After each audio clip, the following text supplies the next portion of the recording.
Yeah guys, high beam is on, everything's on guys. As you can see, alternator finally started climbing.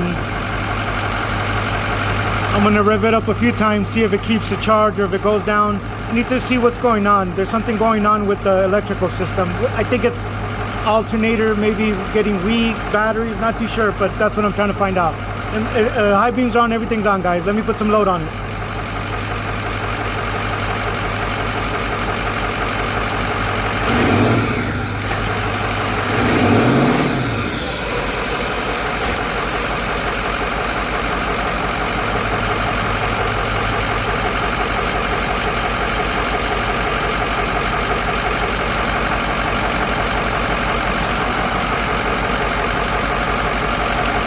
Well, seems to be working good right now. It's going back and forth, guys.